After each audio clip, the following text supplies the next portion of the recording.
I was on a date.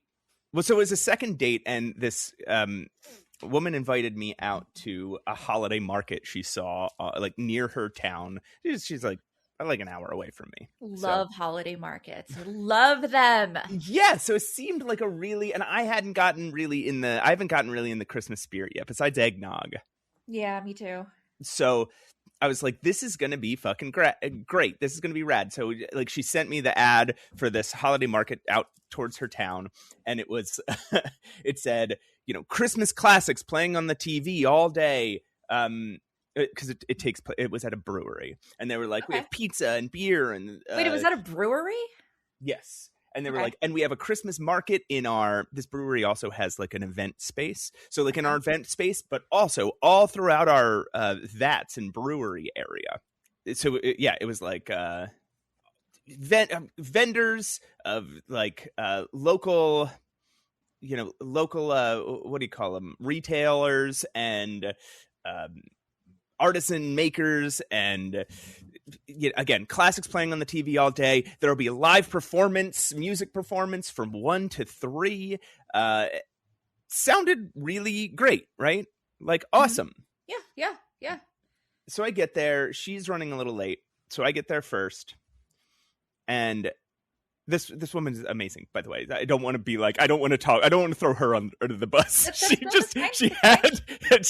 She very reasonably saw this ad and was like, I assume this is not about the character of the person. Okay, all right. Okay. Yeah, I assume that already. Yeah. So I walk into the thing. First, I'm walking up to it, right? Also, this takes place. This is in like the suburbs to like the north of Philadelphia.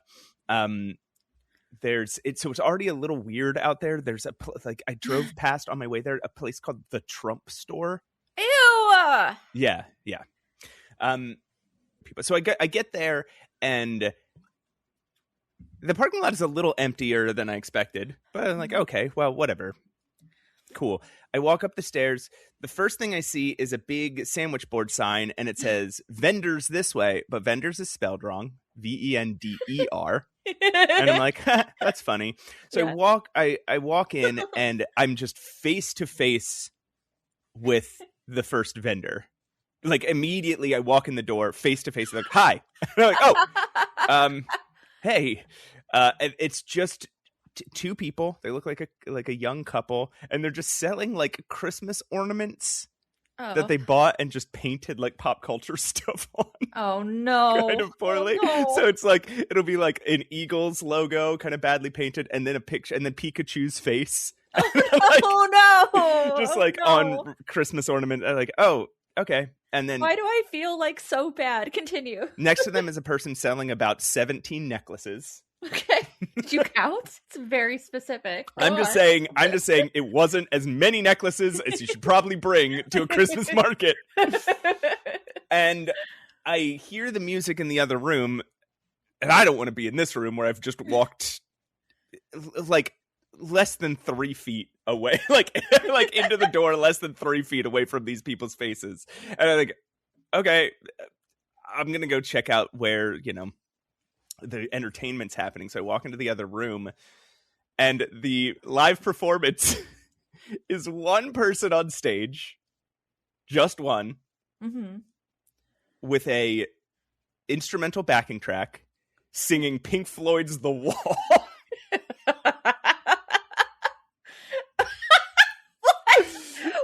I'm sorry. Why are they not singing Christmas songs? Yeah, why not? Yes, you're right, Roses. So a classic holiday soundtrack to our lives, The Wall. It seemed like karaoke until that ended and they started singing another. Well, and it took a while for that to end. Yeah. That's just how prog rock goes, it takes a while. And again, assumed it was karaoke until they started singing another song. I think at one point they were singing "Burning Down the House." Like they were just, and there was no band. They didn't even have an instrument. It was just them and a microphone. I also want to say, this is a minor point, but the pizza looked like it was warmed up. Ew. Like frozen pizza. I'm offended. Wait, warmed up frozen? I'm offended. It looked bad. It looked like bad pizza. Yuck.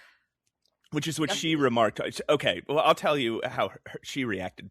So I'm like, this is fucking hilarious. I need to go outside and wait for her, and I need her to experience it.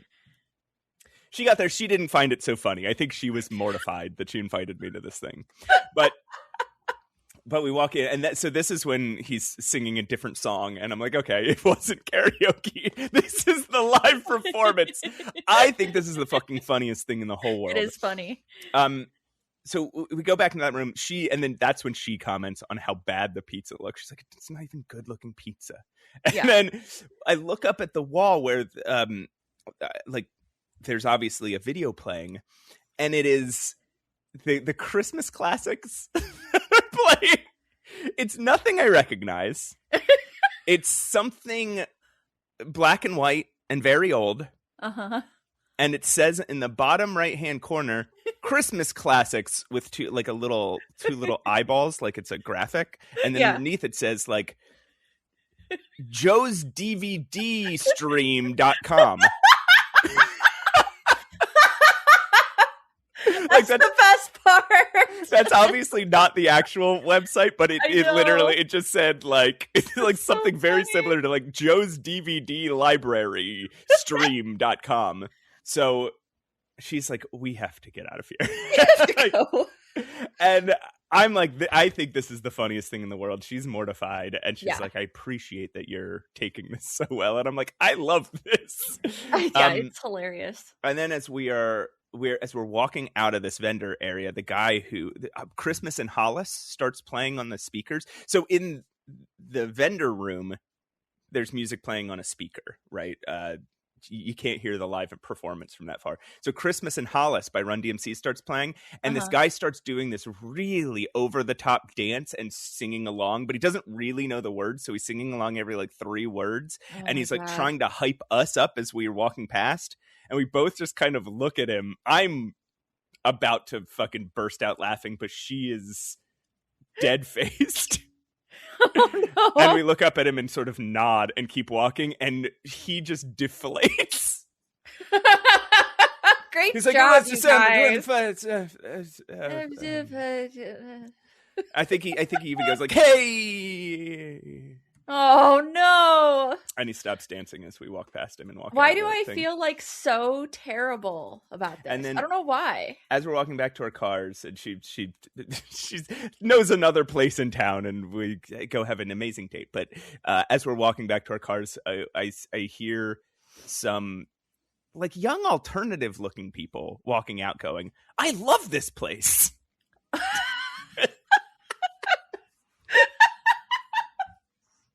Oh, Merry Christmas.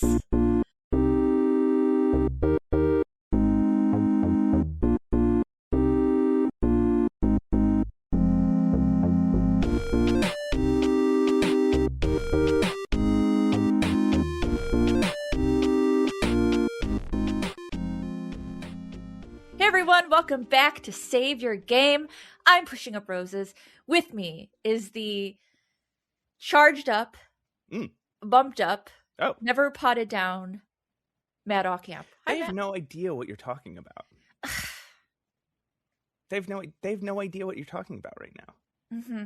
Say hi to the people, Matt. Hi, I'm Matt. Why does that frustrate you? Why does it frustrate you that they couldn't hear us talking about our sound issues before we record? I don't know. I'm just continually annoyed. Okay. Anyway, I'm in charge of this episode. This is my episode, and you're just here witnessing it, perceiving me. I want to be perceived. Okay. Okay. Are you excited? I perceive you. Listen, I didn't play any games. Okay. I was busy. Oh, you were? You know, I didn't play anything, like nothing. Okay. And so what better way to use our time on this podcast than to play some really annoying adventure games. Like, yay! Like games. Leisure Suit Larry? No. Oh, okay. No, like trivia games and music games and how much does my pants weigh? Hey, how much do my pants weighs my one? I know, but I wrote some for you. Oh, jeez. Oh Okay. my gosh. Holy cow. All right. So I have constructed 3 games to torture Matt with. And that is what we're going to do today, because I didn't do anything this week, except for I did start writing my annual Christmas riff review holiday video. It is on Christmas at the Amish Bakery. That's the name of the movie? That's the name of the movie. It is not based on a book. It is based on a theme, which is Amish fiction, which is actually very popular genre. Amish fiction is a very popular. I live in Amish country. Well, I live next to Amish country. I can't wait for you to watch this. I don't see much Amish fiction around. Amish romance fiction, baby. It's a thing. I guess they have strong shoulders, huh? Yeah. And like ranch hands and whatever, and bakeries. It's perfect. It's perfect. They have a bakery. It's perfect. They have a bakery. Have you noticed, like, look, we all know the tropes for these kind of sloppy rom-coms that come out. Like, there's like 100 million that come out every year. And I like they're all going to have the same thing. Instead of schlocky. Sloppy. Sloppy. It's my word. They're so sloppy. They're so sloppy. Slopping around. But like, we all know the tropes. We all know it's big business woman has a struggle. She struggle, and she goes back to her small town. She meets a fucking dumb I hate blogger. Christmas. What? You guys celebrate Christmas and then here? she loves it, and we all know that. Nobody's ever celebrated Christmas where I'm from. We're too busy doing business. Business. But did you ever notice there's like so many bakeries, my dude? Bakeries are the coziest setting ever. They're in cozy murder mysteries. Yeah. They're in rom-coms. They're in Christmas bakeries. You got to save the bakery. You can do that scene where 2 people are falling in love and they're throwing flour at each other and like putting icing on each other's faces. They, like and later stuff. Die. And it's like, man, you're gonna have to clean that up. That's your workplace. Yeah, someone's gonna have to clean that up. Now this one's weird because there is like literally no baking scenes. When you and your partner started dating, did you throw flour at each other to court? Not flour, but definitely powdered sugar. The particles are smaller. Okay. And tastier. I perpetually throw. I'm like a lower primate. I throw. I don't want to talk about what I throw to mate. Okay, that's to court. fair. This is a safe space to talk about the things that you throw to court. But yeah, bakeries, bakeries, man. They're everywhere. But there's no baking in this film. There's barely acting in this film. And the big city the woman's from, I'll give you one guess. What one guess do you think this woman is from? This one big city? Dover, Delaware. Yeah, Dover. The capital of Delaware. Chicago, you fool. Oh. However, Dover, Delaware. They clearly did not have the budget to film in Chicago, to film anything in Chicago. So they only used like stock footage of like the Bean and the L train, and the characters are never seen in it. Mm-hmm. And when they show her in her big swanky office, they like close the blinds because Chicago's very recognizable. You can look out the window mm-hmm. and see the skyline. So the rest of it is filmed in good old Kentucky. Well, why didn't they just do it in Kentucky? Why isn't she just from the big Kentucky the big city of like Louisville? That Louisville's a big city. That's yeah, cool. Yeah. What's the Frankfurt? Frankfurt's the capital. They could just film in Frankfurt. I would watch a Christmas movie set in Louisville, Kentucky. Yeah, like when the Kentucky Derby's going. Do you think what I just said is true, though? What's true? Do you think it's true that I would watch? No. Absolutely. Why are you Christmas lying? Movie set in Louisville, Kentucky. No, you're not even going to watch this. I would attend a Christmas market in Louisville, Kentucky. Everything's like horse decor. Horses wearing hats.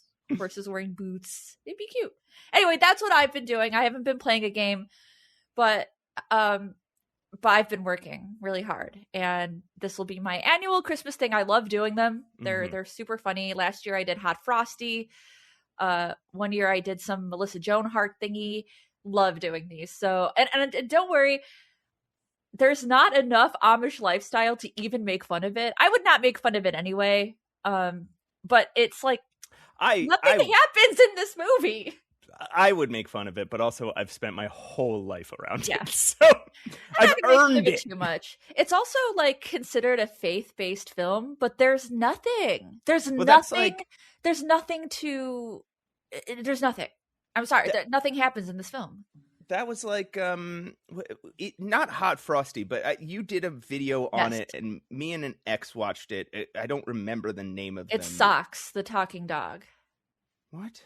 Yeah, Socks the Talking Dog was a quote, a faith-based film, and the only thing that made it faith-based was they said one prayer. No, this was a movie in which a girl was into a rock and roll man who got stuck in her town, and they fell he got there and they hated each other, and then they fell in love, obviously. That's the one with Drew Lachey, Nick Lachey's brother from 98 Degrees. Yeah. And they learned to love, and it was also a faith-based film because in the very final scene, like her dad was a pastor or whatever. Yeah, yeah. And in the very final scene, they declare their love for each other and sing several songs together in a church. That's it. How is this faith-based? I don't even understand. Yes, I also reviewed that one, and that movie, I'll just have you know, behind the scenes, absolute torture to watch.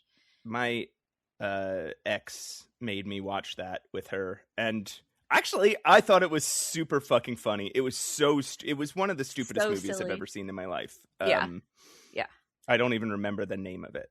I don't either, and I did a whole ass video on it. I don't remember the name of that shit. It's the most forgettable thing. It's the most forgettable one. Yeah. It is. So yeah, I think Christmas at the Amish Bakery is funny, but very much in a non-intentional way, even more so than the 98 Degrees weird Christmas film. It's really trying. It is really trying. It would have been a better movie if it was about if it was about all of 98 Degrees got stuck in this town. All right, here's the pitch. All of 98. Okay, so it's the same setup. Like the kid he's like an entrepreneurial kid, and he's trying to become whatever it was. He was trying to become like the agent of, but he's trying to become the agent of all of 98 Degrees. Uh-huh. And so he lies and says that his sister is a huge fan and asks them to come surprise her on Christmas. So all of 98 Degrees show up, but all of 98 Degrees' transportation home breaks down. And so all of 98 Degrees is stuck in this small town. Oh, and then they learn about Christmas. They learn about Christmas, and this girl falls in love with all of 98 Degrees. Oh, and they have like a quinthruplet. Yes, and then they all sing together and kiss in the church. It's a faith-based movie. And that's the moment when the father is finally like, you know what? Love it. I am in support of this quinthruplet. Oh, we should be like script writers. We should be screenwriters. We're very good at this. We're very good at this, and so we are talented. We are cheap folks. If you want us to write your Christmas movie, we will write it for so cheap. Cheap. You won't even believe it. Look, I'll write it for crumpets. They can be like a little stale. I don't really mind. The Screenwriters Guild may get very angry at us. But hey, we've had people angry at us before. We can take it. Matt, my dear Matt, what have you been playing? And don't tell me you've also been writing about Christmas at the Amish Bakery. No, so I've been playing a game called Christmas at the Amish Bakery. No, it's a hidden object. It's a hidden object game. I wish, miss.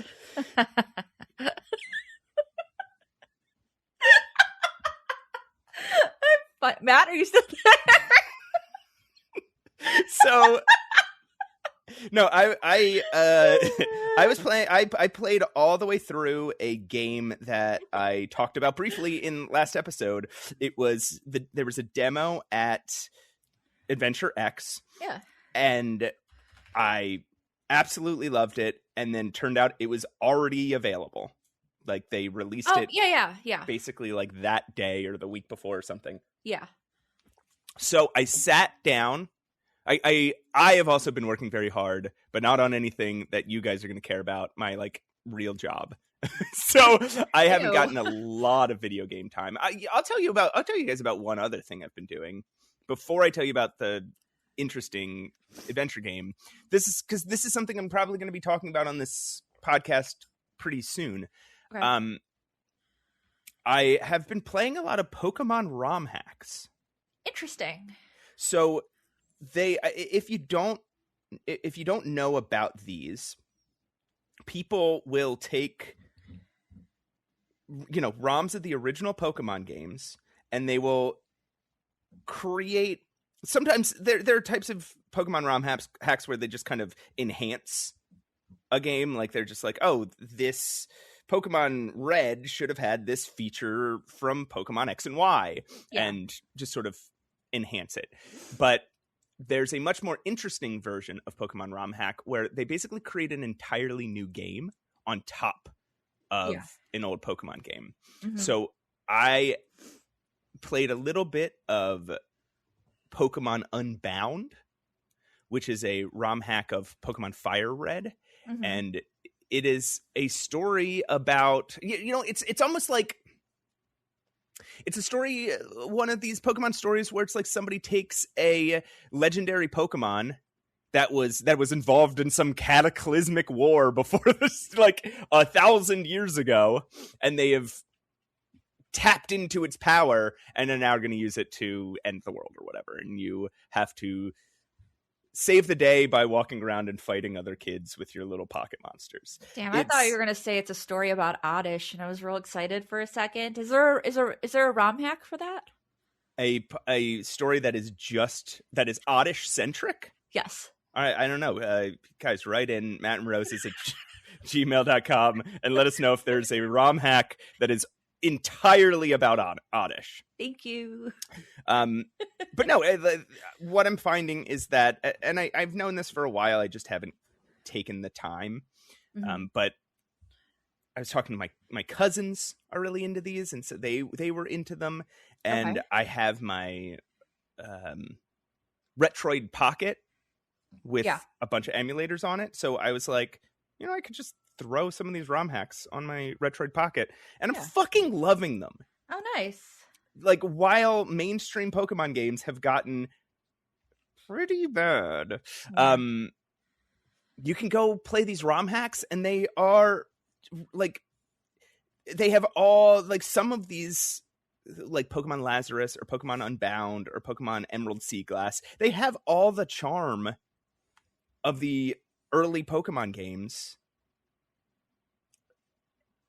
in a way that, like, it does not feel like we're used to adventure games where you play a fan game and it's kind of like, it's kind of meh. Yeah. It's kind of like, yeah, exactly. Yeah. No, these are legitimately, people put a lot of time and a lot of work into them. And there's so many tools and resources to help people build these that there's like a ton of really fucking good ones. That's cool. So yeah, it's kind of like refreshes, kind of like invigorates your mindset in playing those games, I guess. Absolutely. And you know how I am often a proponent of, if you have an idea, just make your own thing. Don't go make a fan version of something you already like. Yeah. Well, anytime anyone's ever tried to do that with Pokemon, it hasn't really panned out. There's something magical about the Pokemon world and the specific mechanics of Pokemon that feel hard to replicate with other universes and with other mechanics or other monsters. Yeah. So I think, and on that front, I don't really like the ROM hacks where they create new Pokemon. I like the ones where they use old Pokemon. I would feel the same. Yeah. Because new Pokemon just feel like they don't feel like they have the same It's the same problem as when you play a Digimon or something. Although I hear the new Digimon game is fucking amazing. Mm-hmm. But it's that same problem where something feels off. Yeah. So anyway, I will talk about those more in detail on an upcoming episode because I'm going to keep playing these. But nice. Do you want to hear about the adventure game? Yeah, I consider Pokemon half adventure, to be honest with you, because like it appeals to my adventuring needs. I bet you drive some, not all, but some of our listeners absolutely insane with how many things you consider adventure games. That's fine. That's fine. Come at me. Though I bet both of us probably do because, yeah. We are not point and click absolutists. No. And I know we have some people that listen to us that are. Okay. Yeah, well, come at me, bro. Come at us. We'll use our Pokemon on you. So the adventure game that I was playing that was featured at Adventure X is called DuskPunk. Yes. DuskPunk. It's not DustPunk. It's not an easy name to remember. You'd think it would be with just those two words, but it's kind of just like two very generic words that you see in game titles constantly. Yeah. So I thought it was called DustPunk for the longest time. I did too. And I kept I searched for it and I was like, fuck, and I couldn't find it. And then I was like, oh, maybe this was when we were still there. Yeah. And I was like, oh, maybe I'm misremembering. Well, no, I assumed I remembered the title. I was like, oh, maybe they didn't mean it was out yet. Maybe they meant it's like coming out real soon. And then I went back the next day and I was like, oh, DuskPunk. DuskPunk, yeah. The name actually is from a quote by it's from a quote that they display at the beginning of the game by Laris Markov. Okay. Tyrants appear all-powerful. This illusion is broken only at the moment of their downfall. I cannot know when dusk will set on this rotten empire. I only know that no matter how long the day, dusk will always come. And that's sort of the theme of this game is like no matter how strong or no matter how powerful a tyrannical empire, it will always eventually topple. Dusk will always eventually come. And that's sort of the theme of this game. So it's a lot like Citizen Sleeper in that I would even go so far as to call it like a Citizen Sleeper-like. Yeah, I think you mentioned that in the last episode. That's almost exactly what you said. Yeah, it's because the thing about it, you start as a person who was left for dead in a great war that's been going on for generations, and you weren't dead, so you kind of escape, and you are now, basically an AWOL, an escapee from this war, who is trying to live in the city with no money and no shelter and, an outlaw status, no job, right? And so like in Citizen Sleeper, you kind of have to find yourself food and money and shelter. You have to make allies to make this happen. And the whole game takes place on a map. Not a map where you have a little character walking around, but a map that you scroll around and click on locations. Right. So I was going to ask, it's not, a lot of people compared it to Disco Elysium, but maybe only in some mechanic and tone, because this is not an open world, correct? No, and you are not, well, no. You are not, are you looking at your character as he's walking? No, there's no character. You are looking, you play a character, but you don't see your character ever. Even in Citizen Sleeper, in certain scenes, they show you a still picture of your character. In this, you never, ever see your character. Okay. You only see a map. And when you click on certain locations, an image of that location, like a still image of that location will pop up, like a digitally painted image. And sometimes when you're talking to a character, a digitally painted image of that character still image will pop up. But the game, so the game takes place all on this map and in this UI, and you are making choices and selecting dialogue choices, right? And there are somewhat branching paths. I think all the paths lead to the same ending. I think there's 2 endings, and all the paths lead to one of those 2. Except for you can have like some slight variations depending on which factions you befriend and how well you do at certain missions. You can pick your goal at the beginning of the game, whether you want to find friends and allies, whether you want to stop the war, whether you want to topple the empire, or whether you just want to survive. Mm-hmm. Turns out all of them sort of dovetail into each other. You kind of can't do one without the other. Mm-hmm. And how it happens is you have skills, you come across, each location has a bunch of actions you can perform. Something maybe like search for scrap metal, or something like work a shift at the factory, or something like explore the town. And then each of those things apply to a certain skill, and you click that skill and it rolls dice and adds it to your skill bonus, and then you succeed or fail. If you fail, generally there's a consequence. It takes away some kind of stat thing, or it advances a negative clock, like maybe you're trying to steal from a factory, right? And it advances, and if you fail, the only consequence is that you don't get the thing, so you waste one of 4 actions you have at night. And you can never get it back unless you maybe save scum? No, you can't save scum at all. Oh, okay. No save slot. So there's 4 actions per day and 4 actions at night. So you've wasted an action for that day, and you've in like the circumstance I'm describing, where say you're trying to rob a factory or something, to steal from a factory, you might advance a clock that says security.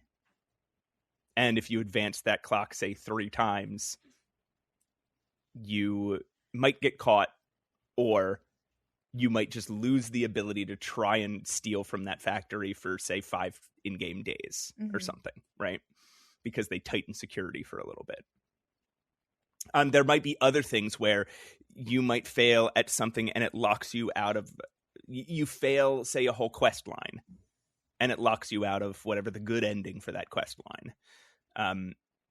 Which I'll return to in a second, because I think that's one of the maybe flaws of the game. But it's like Disco Elysium in that way, right? Like there are different paths, and failure is supposed to be as valid an option as success. Yeah. Is it funny? No. This game is very serious. Okay. I mean, so was Disco, but I think you know what I'm referring to. Like, some of the fails in Disco were hilarious. Like if you fail at singing a song at at open mic, it's just the funniest thing ever. So this is not the best thing in Disco Elysium is when you're supposed to pay rent, and there's a thing you can choose where you say like get fucked, and if you fail that roll, what's the guy's name in Disco Elysium? Frank? Yeah, Frank. Harry? What? Harry? Frank? Harry? It is Harry. Harry. I don't know why I fell for Frank. I had to fail first to get to the right. I don't know why. I don't know why that happened. Harry runs away and jumps in the air, gives 2 middle fingers to the man, and it freezes in mid-frame with you thinking you're the coolest guy in the world, and then it tells you find that you're about to collide with an old woman in a wheelchair. Yeah, it's fantastic. I love the fails in Disco, except for in like later game. So I was curious if it had a similar tone. No, DustPunk is not like that. Again, if you're failing in some sort of larger mission, or you're failing in, say, a cutscene, generally it just changes the direction of those scenes. Or that trajectory. If you're failing in just a random action you choose to do during that day, it's either going to take your health down by 1 bar, or it's going to cost you some money, or it's going to cost you some energy. So I'll say that I'll get to that for a second. So you have a health bar, and you have an energy bar. Your energy bar is like how much, like, have you eaten? And it goes down every day. And if you get to the bottom of your energy bar, it starts digging into your health bar. Yeah. Your health bar will also go down if you actually get like injured by somebody, if somebody hits you or shoots you or something. Yeah. That's pretty common. A pretty common mechanic. Yeah. Yeah. To getting shot and it making your health go down? No, I meant like the health going down to one bar and then it getting into another bar. Yeah. So Winter Burrow was like that too. So then you have this sort of, I can't remember what this bar is called, but it's kind of like a sanity meter. Sure. You are suffering. I think it's stress is actually what it's called. And you are suffering. You're suffering, right? Like you have a lot of trauma from your time in the war. Things are really difficult. You're like fighting to survive. And the walls are closing in at you at all times. So as you fail at things, sometimes if you just, so sometimes I think a little bit, it's just like as time progresses, and also if you push a roll. So if you fail a roll, you can always push and try again, and that sacrifices one stress point. So your stress meter is consistently going up. When it hits certain levels, it breaks a die, and which means that die will always roll up. You will always roll a certain number of ones that day. Yeah. Unlike Citizen Sleeper, where the dice are all rolled at the beginning of the day, these are rolled at random. Yeah. But you will always, if something's broken, you stand a much higher chance of failing at a skill check. And then if your stress meter or your health meter goes all the way, like stress meter all the way to the top or health meter all the way to the bottom, you don't die, you break a skill. Mm-hmm. And it takes like 2 points off of your skill and whatever special ability you might have leveled up in that skill kind of goes away. And you have to rest for an entire day to get it back. Sometimes longer because you have to succeed on the rest rolls. I want to play some non-video games with you. So, but I'm working the soundboard this time, so you have to come up with the swanky Maximino. Oh no. Please play Lucy Bankerino. What? Lucy Bankerino. It's Loose Banks. No idea what that means. Just play it.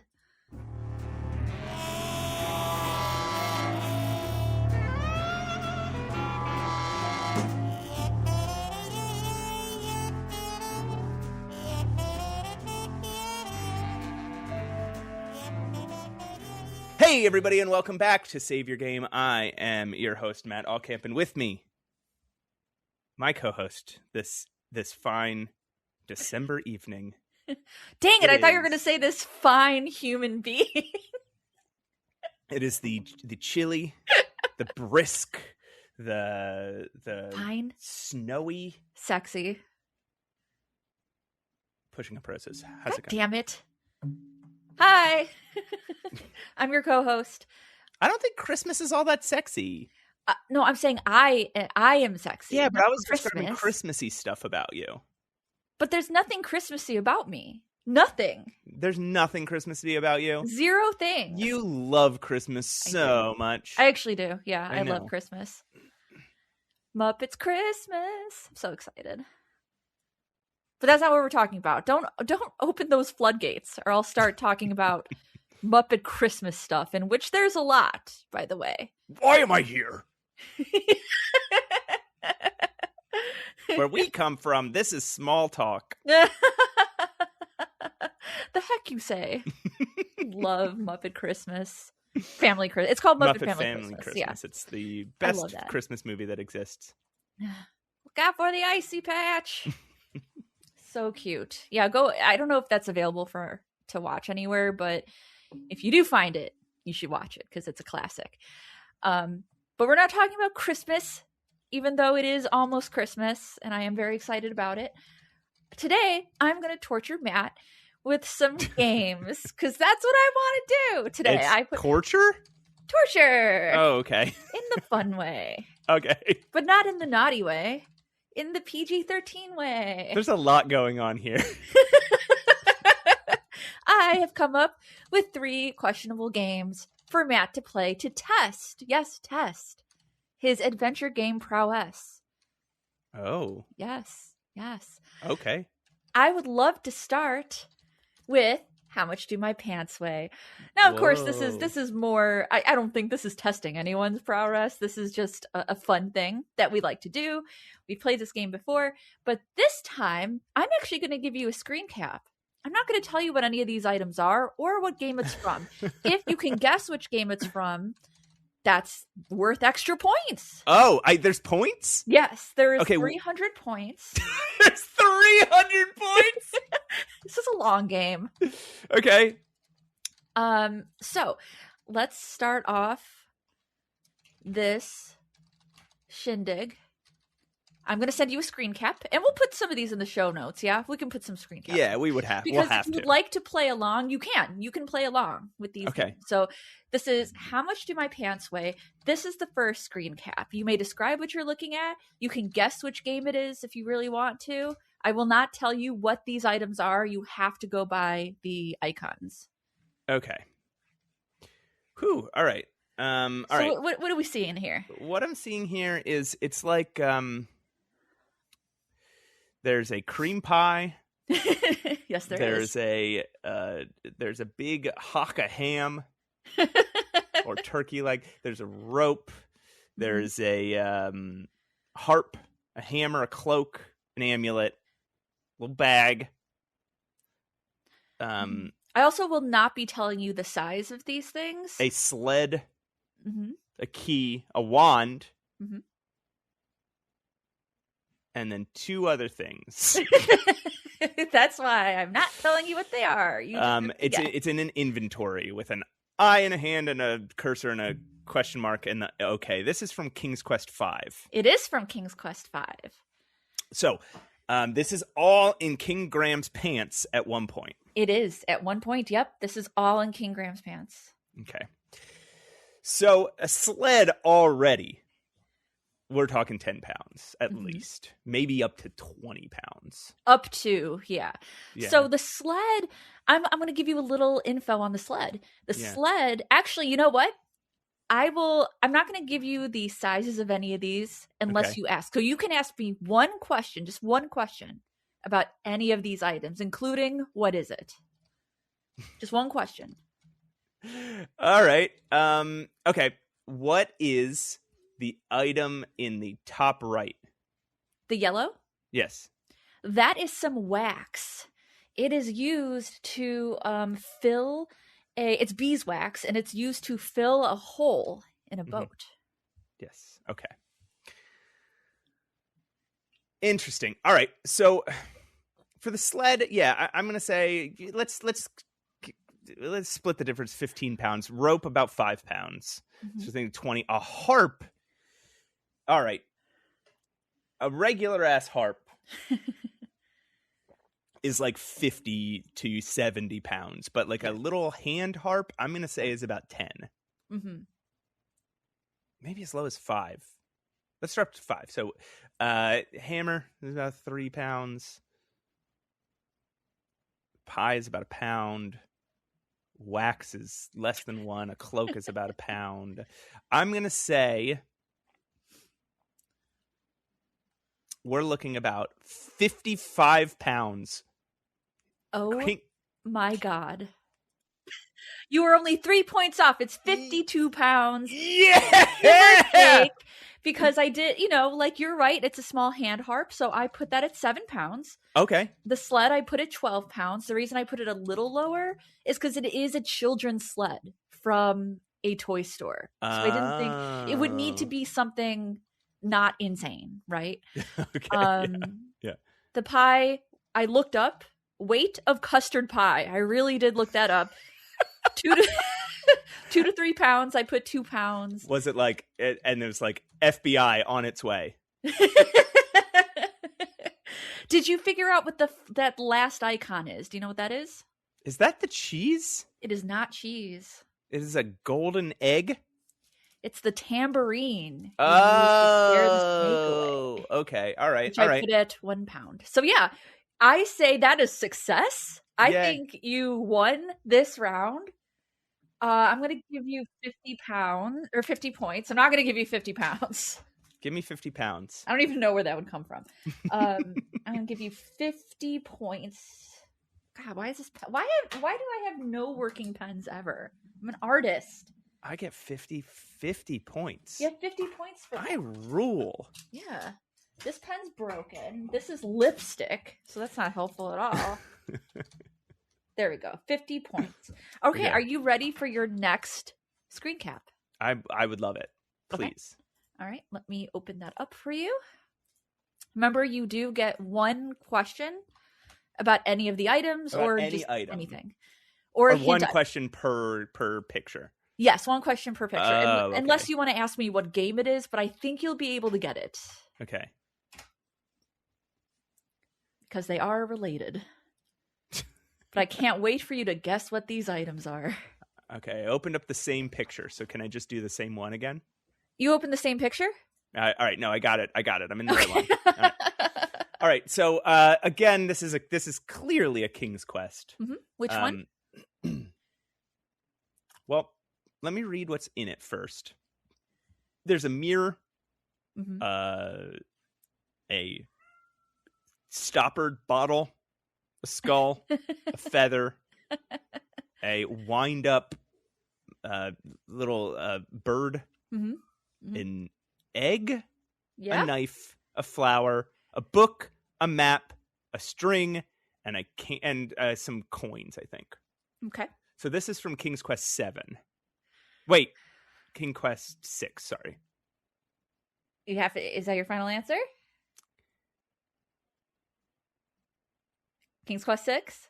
Well, hold on, let me pause now.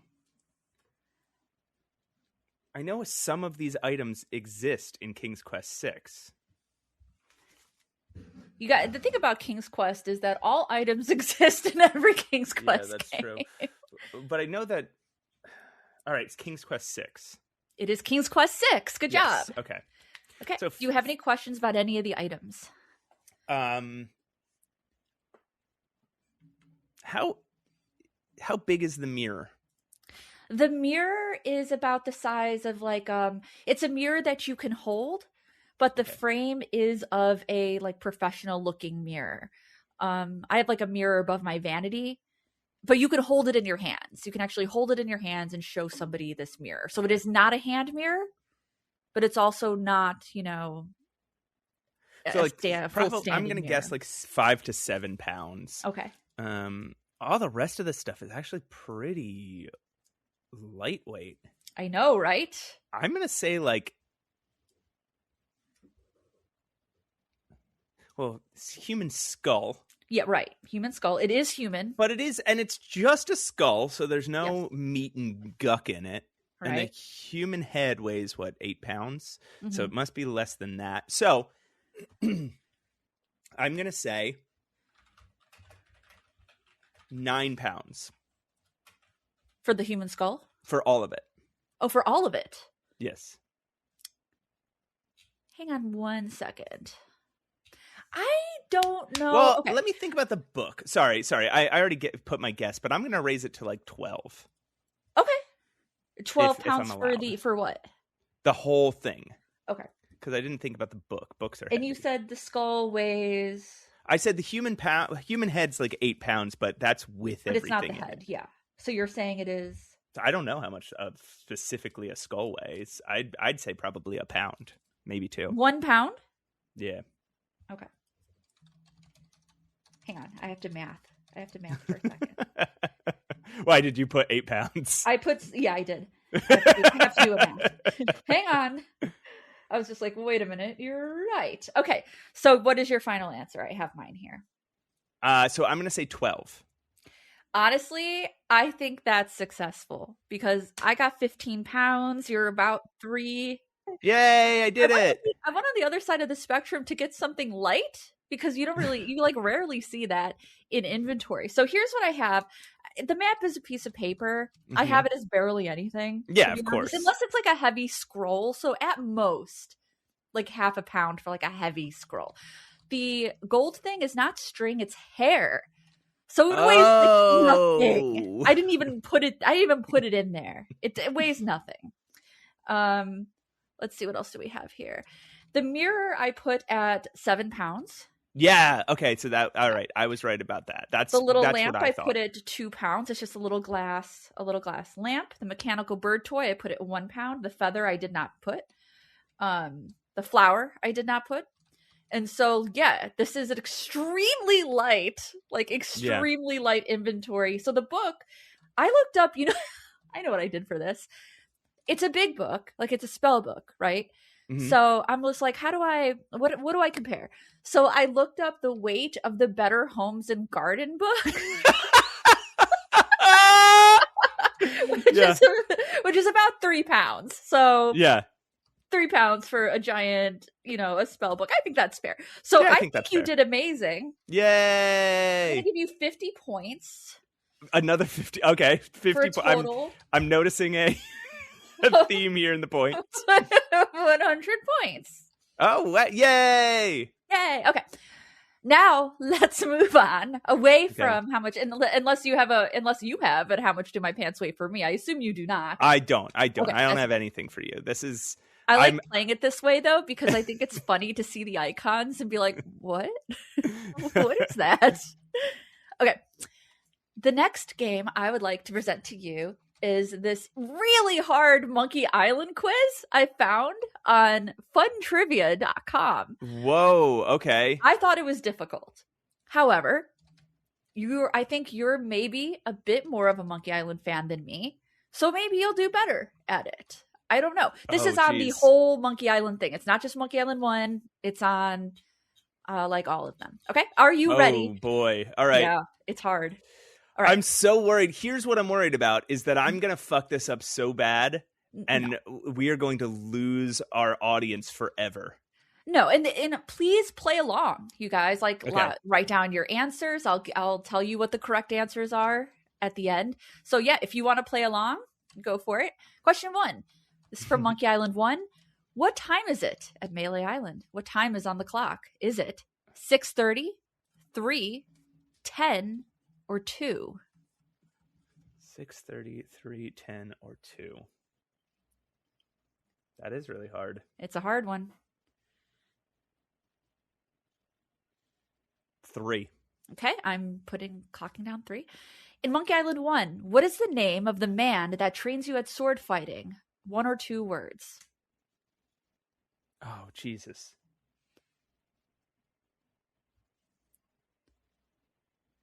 God, I think it might be something unexpectedly kind of badass. Okay. I kind of need a specific answer. Yeah. So I'm going to say something like, I'm going to say this. Wait, oh, no, it's, fuck. It was one of those things that just flew through my head. Oh no! Both words. And now it's gone. Both words. Yeah, both words. Because I was thinking about why did you say 1 word or 2? Yeah, it's just 1 or 2 words. And then his entire name flew through my head, and in that way that I couldn't grab it. Do you want to skip? Let's skip and come back. Yeah. Okay. Monkey Island 1. What is the name of the skeleton pirate of LeChuck? Bob. What? The skeleton pirate, his What did you say, though? Bob? Bob. Okay. All right, I'm writing that down. Monkey Island 1. True or false, there are 6 piranha poodles at the governor's mansion. True or false? Yes or no? I think there's 5. You think there's 5, so you're going to say no? No. Okay. Monkey Island 1. When fighting with the sword master, what is the correct comeback to the insult, I hope you have a boat ready for a quick escape? Is it, I'd be in real trouble if you ever use them? And I've got a little tip for you, get the point. So you got that job as a janitor, after all. Or, why? Did you want to borrow one? D. Yep. Okay. What is the name? This is Monkey Island 2. Okay. What is the name of the laundry guy of Scab Island? It comes with a little hint. Let me know if you want it. The laundry guy at Scab Island. Yeah, what's the hint? The hint is it's 2 words and both start with an M. Mad Marty. Typing in Mad Marty. Monkey Island 2. In both modes, do you get the clothes of Largo at the laundry? True or false? Yes or no? In both modes, do you get the clothes of Largo? False. False. False. Monkey Island 2. What is LeChuck's form now? Zombie, pirate, ghost, demon. Now as in 2025? No, in Monkey Island 2. What is in LeChuck's Monkey Island form? 2. Zombie. Zombie, okay. Monkey Island 2. What was the drink of the contest at the cottage of the small island near Fat Island? What the fuck? Okay. What was Do you want me to repeat? Drink? What was the drink at the contest at the cottage of the small island near Fat Island? Is it rum, a special grog with twice the alcohol, twice the calories, near grog, or simple grog? So you play against Rum Rogers. Uh-huh. So that's it's trying to throw me there. Okay. And near grog is the item that you use to win the thing. So it must be a special grog. Special grog with twice the alcohol, twice the calories? Yeah. Okay. We're on Monkey Island 3. Monkey Island 3, what is the name of Mort's dog? Old Blind Boo, Old Flind Pew, Old Plind Few, Old Blind Pew. What was the first one? Old Blind Boo? Old Plind Boo. Old Blind Pew. Okay. Do you remember that dog? The dog is cute. It bites your hand. Anyway. Yes. Monkey Island 3. Does a parrot appear in this game? Yes or no? Monkey Island 3. Does a parrot appear in this game? There's no parrot in this game that talks, so you know that. I would say probably. Oh man, this is so. If there is, it is in the dioramas at the end of the game, and I don't know if that would count. So I'm gonna say no. Okay. Monkey Island 3. What is Lafoot's first name? It comes with a hint. Let me know if you want it.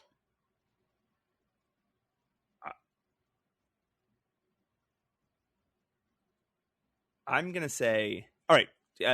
Tell me. One word, and it starts with an E. That's not what I thought. Uh-oh.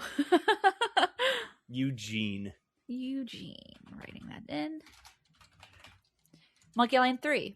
What is the correct insult for the comeback? I look that much like your fiancé when fighting with Rottingham. 1. I have never lost a melee. 2. You have the sex appeal of a Shar-Pei. 3. You'll find I'm dogged and relentless to my prey. Or 4. You're as repulsive as a monkey in a negligee. D. 4. Okay. Monkey Island 4. What is the time of Melee Island? 10, 3, 2, 6:30. I can tell you what you answered for 1 if you don't remember. I answered 3 for 1. You did. So I'm going to say 10. I don't know. Okay. Monkey Island 4.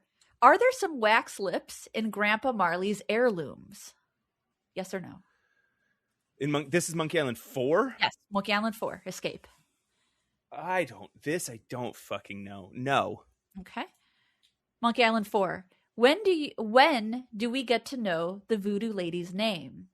Act 1, never. Act 2, after returning. Act 3, after we return.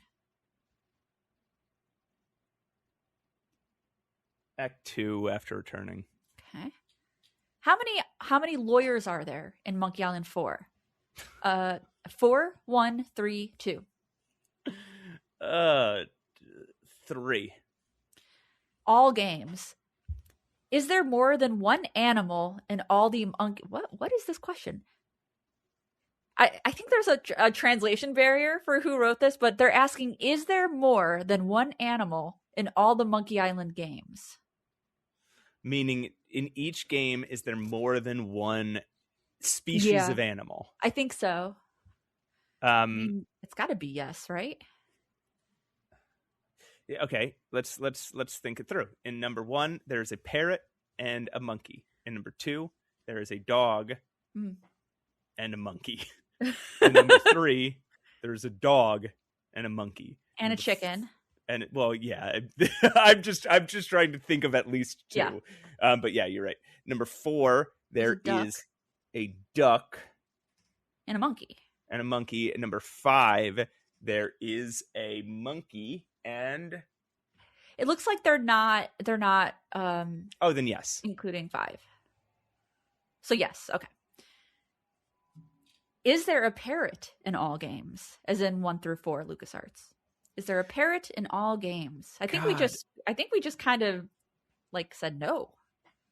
Yeah, I think I would have to say no. And this is the last question. Is there a dog in all games? No. No. Okay. Are you ready to see your final score? Oh boy. All right, everybody have their scores locked in? Everybody at home? Let's do it. All right, so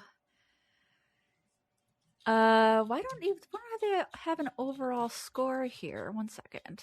Okay, your score, 11 out of 20. Fucking Christ. 11 out of 20. So here's what you got wrong. Yeah. The first one, you said 10 o'clock. It is 3 o'clock. Or sorry, you said 3 o'clock and the answer is 10 o'clock. Whenever you were at Melee Island, the clock always shows 10. Oh, we never went. I'm so sorry. We never went back to the man who trained you at sword fighting. I'm not sure you would have gotten to the answer, though. Captain Cutthroat. Well, you did get Captain right. It's Captain Smirk. And I only needed one word. Yes, other accepted answers says Smirk. But nice try. Damn. Bob is the name of the skeleton. There are 5 piranha poodles. Mm-hmm. The comeback for the boat, that's correct. Yep. Mad Marty is correct. Yep. You do not get the clothes at the laundry, so that was correct. You get them at the inn. LeChuck's form is a zombie in 2. Yep. That's correct. The drink is a special grog. Yep. Yes, the name of Mort's dog is Old Blind Pew. None of these was I worried about. Yeah. So far.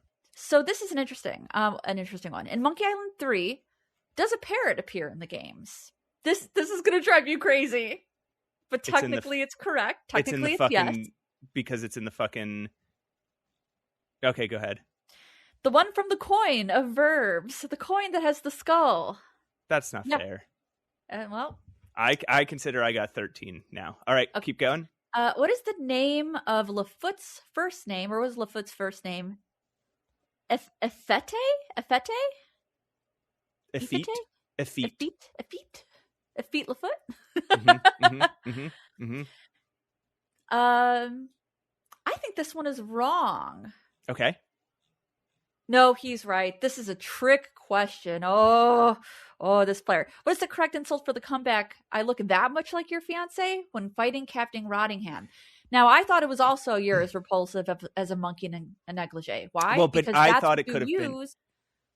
I wasn't sure because there was a couple that sounded right, but so I'm always used to Monkey Island and negligee because that's the one you use with all the pirates. That's the one you like build up. But when you're with Rottingham, they're all different. If you remember, they're not the same, and you have to kind of guess.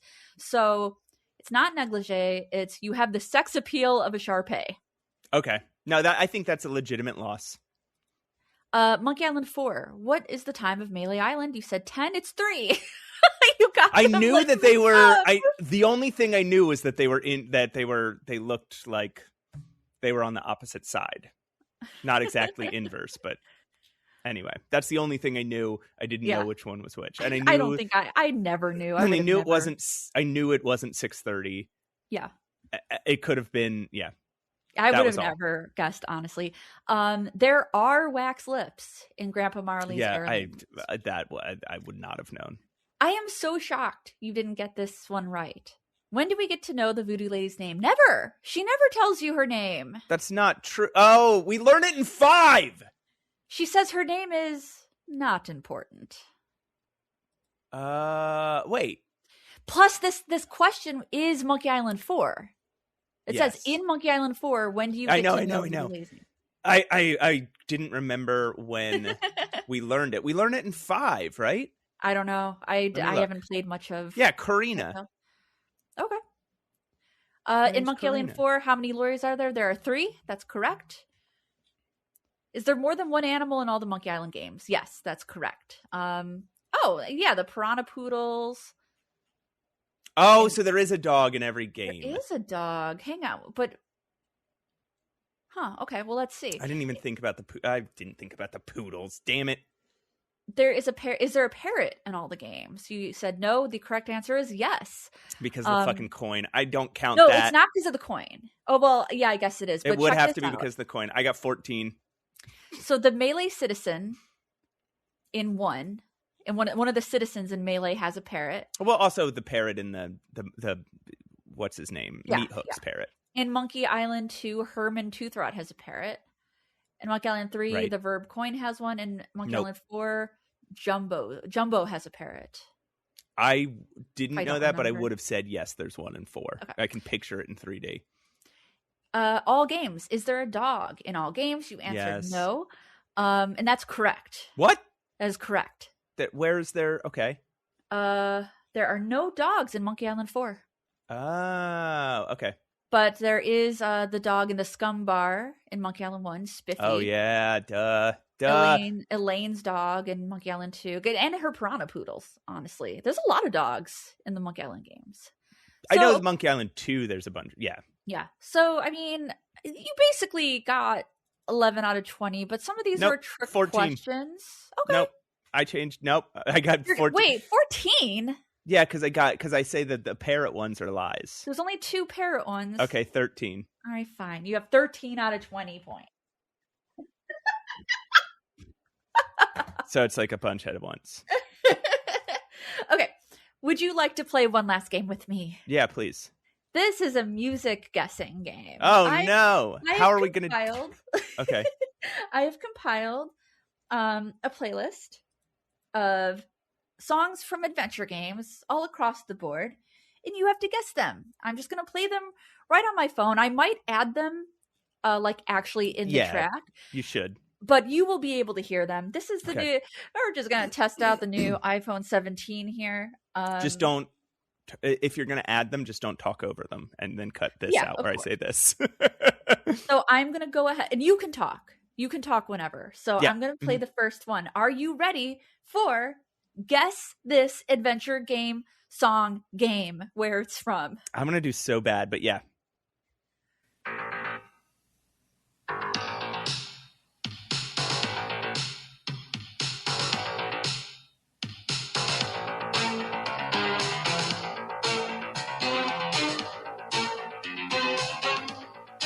Okay. What do you think? Police Quest. That is a fantastic guess. It is incorrect. It is from a LucasArts game. Okay, hold on. All right. I'll play a little bit more. How about you did get this question wrong, but I'm going to play just a little bit more for you. Oh, it's Zak McKracken. It is Zak McKracken. That's right. I almost mistook that for Maniac Mansion. They've got a lot of the same sounds there. Yeah, but yeah. Okay, that's fair. Here is number 2. Are you ready? Mm-hmm.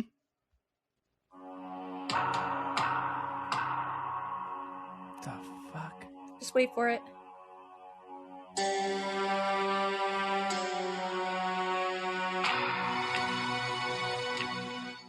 It's Phantasmagoria. That's an excellent guess. Fuck! It's such a good guess. It's not, and you're going to kick yourself. Gabriel Knight. No. It's Phantasmagoria Night. It's Gabriel Phantasmagorian. It's Myst. Okay, all right. You know what? That's okay. I have a few more questions. I have a few more. Let's go with this one.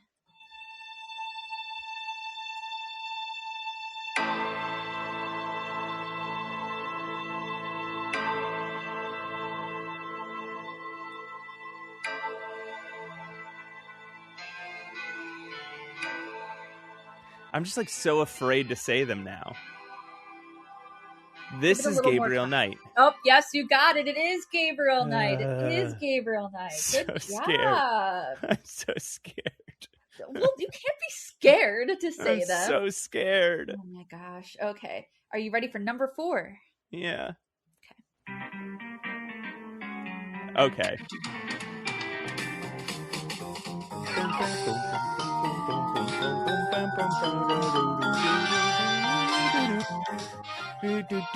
Sam and Max. Yes, Sam and Max. That's right. Sam and Max what?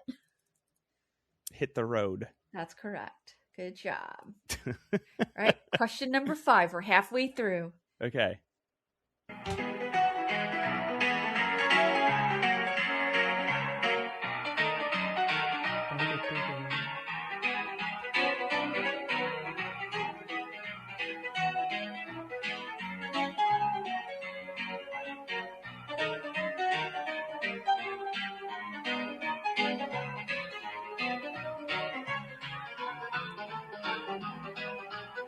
What do you think?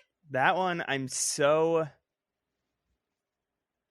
they're like that. This one's driving me nuts because like I can hear that playing over and over and over again as I walk around and try and solve some stuff. I don't think this is correct, but I'm gonna say Freddy Farkas.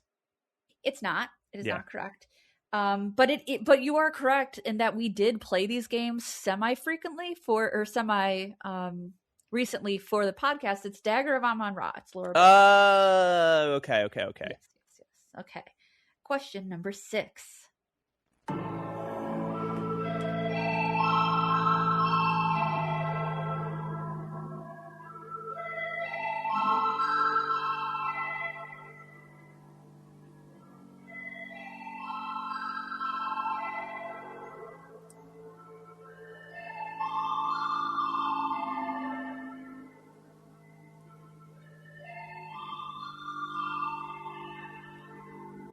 Any guesses at all? It's it's so hard to hear it, but oh, sorry. I can hear it enough that I should be able to guess it. Mm-hmm. And like I could hear parts that I recognized. I was just hoping that there would be some like little chunk of melody that made it. Let's go further in. No. It's just that over and over again. I told you I was gonna do bad at this one. Hard. So this is incorrect. I'm gonna say Kathy Rain. No, it's actually Animal Well. Man. Were you gonna say that? No, I was just like, I know I've heard this song 100 times. I know, because you loved that game. I'm like, he's gonna get it. No, I'm really bad at identifying music, like music without words. It is tough. All right, are you ready for question 7? Oh Jesus, yes.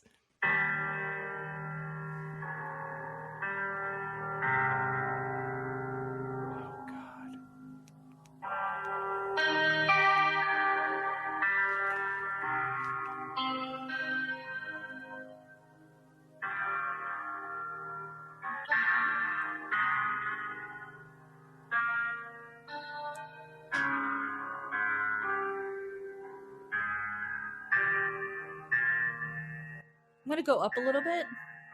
Fast forward a little bit.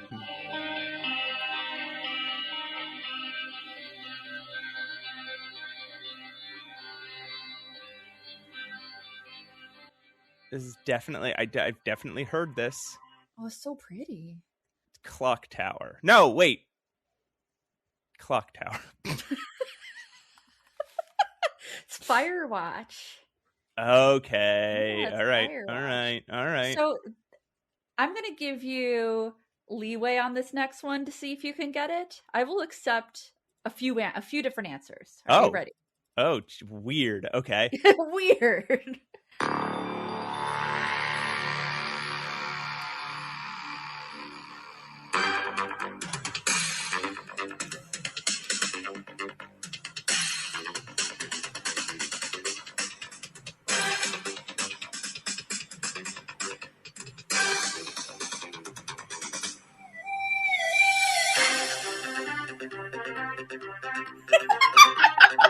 This is great. Whoa. This is an adventure game? Yeah, it's such a jam. Oh my god. Space Quest. It is not Space Quest, but I'm gonna give you one more guess because it is one of the Quest series. And so if you could just name the series it was from, I'll give it to you. Police Quest. Yes, that's correct. Okay. I'm gonna give that to you. It's actually Police Quest 3, The Kindred, which was written by Jane Jensen. I think that's why it's so intense. I'm like, what the heck? It sounds like Gabriel Knight, doesn't it? It's like very intense. Okay. It's very intense. Now, I don't know if you're going to get this one.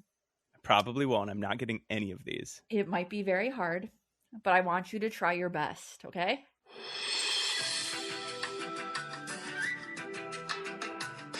I give up.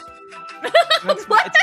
It's Monkey Island, and that's Which Monkey one? Island 3, I believe. You got it. Yes, Curse of Monkey Island. Yes. Are you ready for your last one? Yeah, oh, God, yes. Here we go.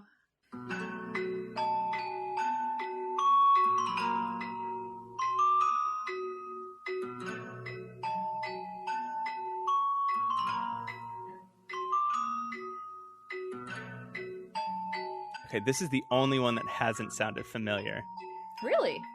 Franbo. Huh, it's an interesting guess. It's actually Grim Fandango. It's called Los Angelitos, little angels. And yeah, I think I was gonna say, hey, focus on the guitar because it sounds extremely like mariachi band. But yeah, that was Grim. Now, I do have, that was atrocious, by the way. You have got 1, 2, 3. You got 4 out of 10 questions.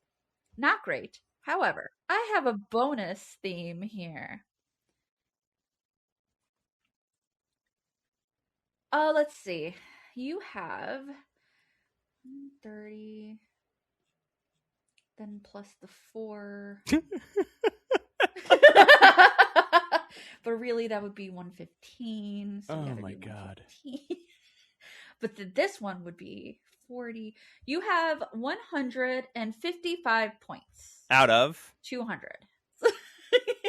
However, I have a bonus soundtrack, a bonus song that if you can get it, you will have won this whole thing and I will buy you donuts. Okay. Okay? Oh boy. Okay. And I'm gonna give you some stuff here.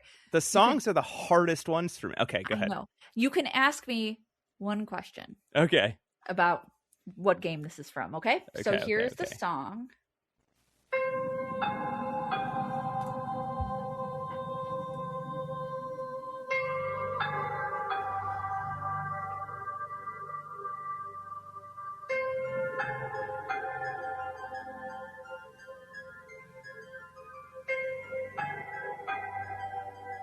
Huh.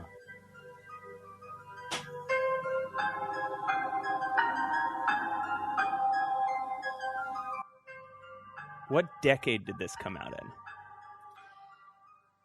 This came out in the, I'm just going to say it, the late 90s.